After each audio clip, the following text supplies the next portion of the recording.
How are you feeling? Good? Good. Great. I just got to do 3 laps like my Barber lap. Yeah. 3 of those and I'm good. That's how I'm looking at it. It's the only job. There were 3 chill but fast laps. Yep. What's going on up here? So, I was about to ask you Are the you same thing. vlogging? Yeah, what are you doing? I Spider-Man. want to see video and video and video and video. See how many layers you can do this steep? Okay. Like the mirror when you go in a dressing room? Yeah, get well at it. What's going on over here? Tell me about that. GRM's going to do a little spread, I think, on SuperK. Pictures and content, and I don't know what he's exactly got in mind, but... Yeah. Who are we to say no? I had a little bit of like a braking breakthrough yesterday once the car was kind of back to normal. All of up to yesterday's brake change, I didn't notice that I wasn't even getting ABS. Sure.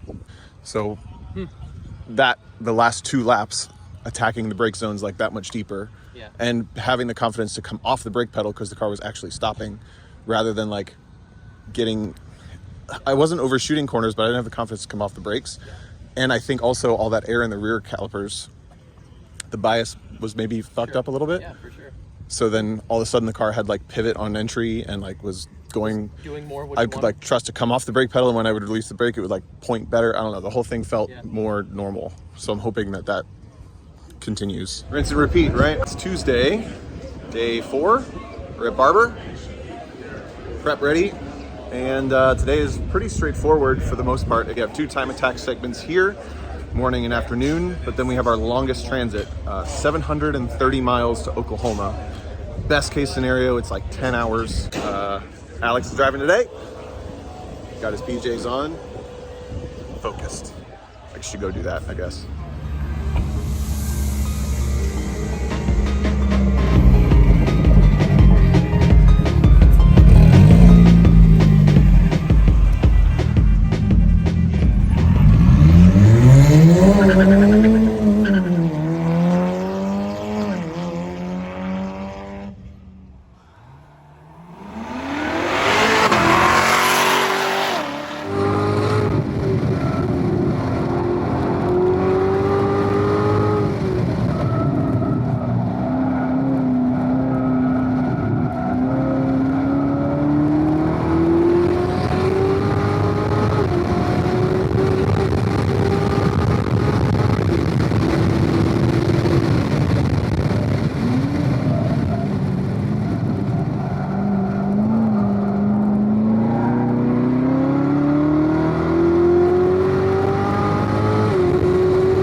You were stuck?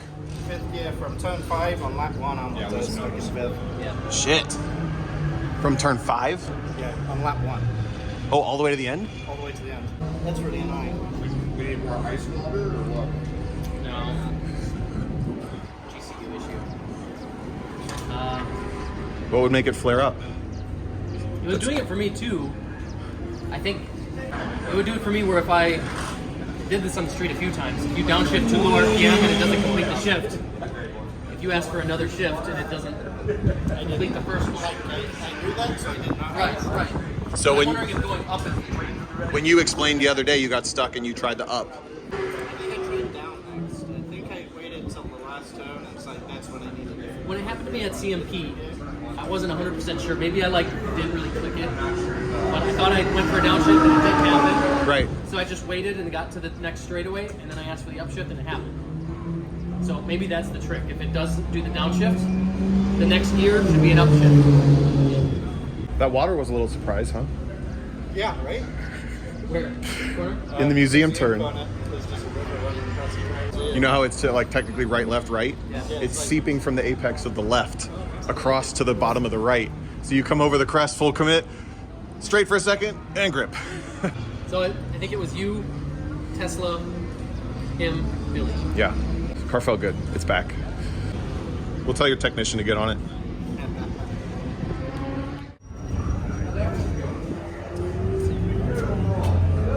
What's this? Coffee? So what we're gonna do, hopefully set up a fail-safe map. So the GCU is capable of doing automatic mode. So what's happening is we run it in manual mode all the time.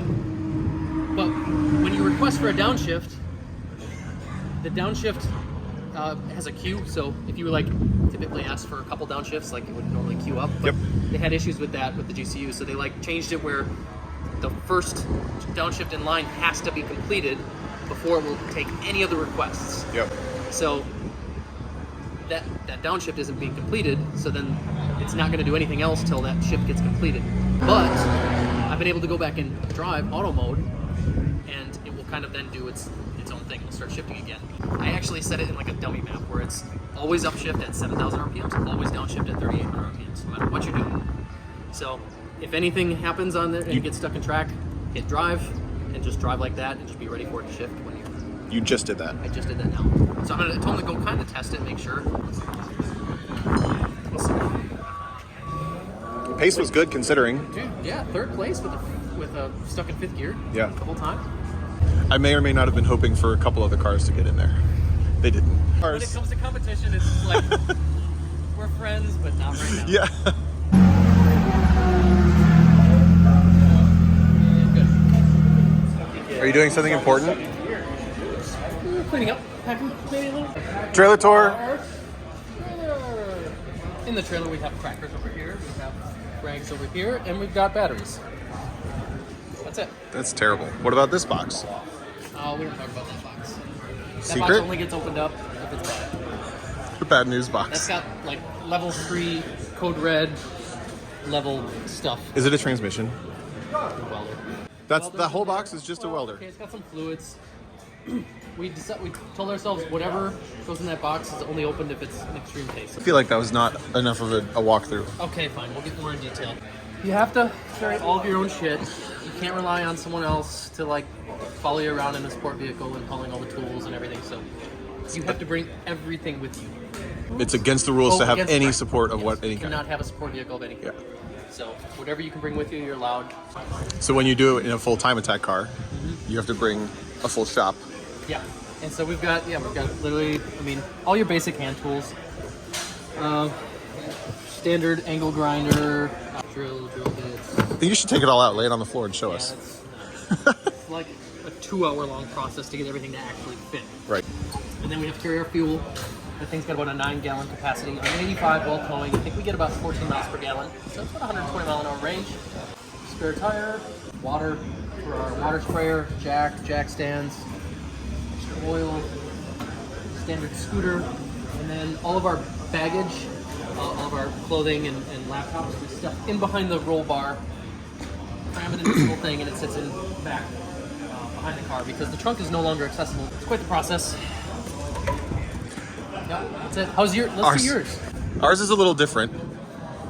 So obviously, we're not doing it in a time attack car. We're doing it in. Yeah. And main goal is to have nothing in the car.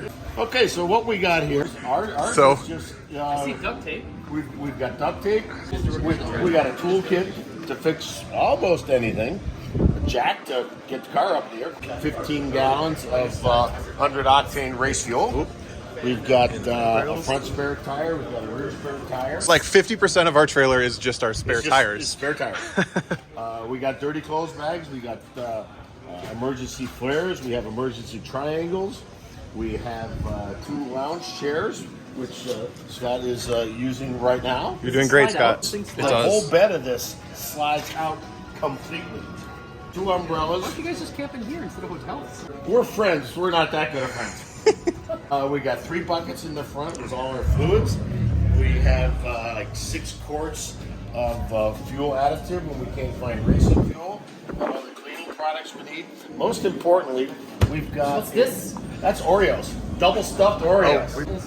You literally have to take everyone apart and like throw away half of it and then stick two. You don't know much about Oreos, do you? I don't. That's double stuff. Is that a stamp you can buy? You know that nasty filling in the middle? They put twice as much in for you. Most important aspect of this trailer is our Pelican 70 quart tube. What's this? Our vocations. That's 5-hour energies for the nighttime transits. Monster energy drinks. Yep. Steve's cinnamon flavor, Yeah, 114 proof. We found a bottle of this outside in front of our car yesterday at the hotel. Yeah, Curb. that was the leftover from the night before. We are well stocked for almost any emergency. We decided we're trading cars for one of the transits. No. He's like, who's we? We already agreed. No. It was a vote 3-1 apparently. 3-1. Well, So Who's the third? you voted for it. I have. yeah, I don't think We'll so. check the records. Yeah, would you guys like to give us a trailer tour for the One Lap McLaren? You guys are third overall right now, right? Right. Where's the? Hang on, something's missing. So here's the first Guys, toolbox. guys! It's a trailer tour. Oh yeah. Then our first toolbox there, and then So, the other tool. Where does it hook up? so I'll just see toolkit number 1, tire plug kit. These are our spare tires, right here. Spare tires. This trailer tour Oh, sucks. here it is. This is the rest of the toolkit. That's the rest of the toolkit. So the other part of the spare tire is fix-a-flat. And then in here, I have just a bunch of little sockets and stuff that are all the unique sockets that I don't even have a ratchet because I'm going to borrow. But if something ever needs... Wait, so this trailer tour is basically you guys are a bunch of mooches. But the ultimate is right here. So I need to show you the ultimate tool here. If we need something, we show you. Basically, because we can't really fix very much on this. Yeah. So if something goes wrong, we find it. This here is the ultimate McLaren fix-it tool. You plug this into the OB2 dongle and use your phone app, and you reset codes on the fly. I've actually done that on the track. But What I expected you to say is you plug it in, you read the code, and then you use your phone app to dial the McLaren dealer to say, this is the code. It is just end of lunch hour for the most part. We have one more segment to go, and then it's hit the road to Oklahoma. Almost forgot we did get morning results. Took a little while, but Corvette, we got our first time attack win this morning, which is good. Pretty proud of that. Unfortunately, SuperK got stuck in 5th gear for Alex, so he had to make the most of it and still finished 4th overall. National Weather Service has been going nuts for a couple of days now about the weather in Oklahoma and Kansas. We don't know what's going to happen, but today was a pretty short day, easy day at Barber.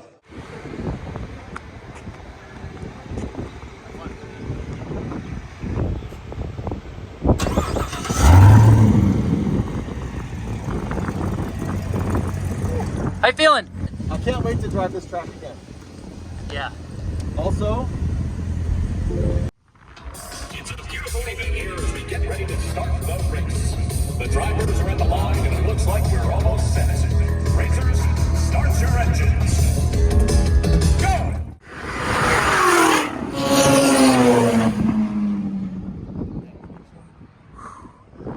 Okay. Time to pack it up. let's do it. Car sounded like it shifted good. Or at least it shifted. All the gears work, right? All the gears work. Yours worked? Gears worked. Awesome. Mid 33s. So, let's see where it is. You know? 1, 2. Is it 1 and 2? Yeah. Okay, what is my crisp? You got it? Yeah. You look pretty good. How much by? Not much. Hang on. Packing up. Yeah, that's it, Robert. P1 for Tom, P2 for me in the afternoon. So that's better. Gear shifted well, car mostly behaved itself this time. Have one missed downshift. It wasn't too bad. But yeah, otherwise it went well. Awesome. Yeah, that's a wrap to Barber. How many? 730 miles to go. 730 miles, 10 hours, a bunch of rain, Oy. a bunch of thunderstorms. And tomorrow we might just get to hang out and play cards at the hotel or something like that. Anyways, get some work.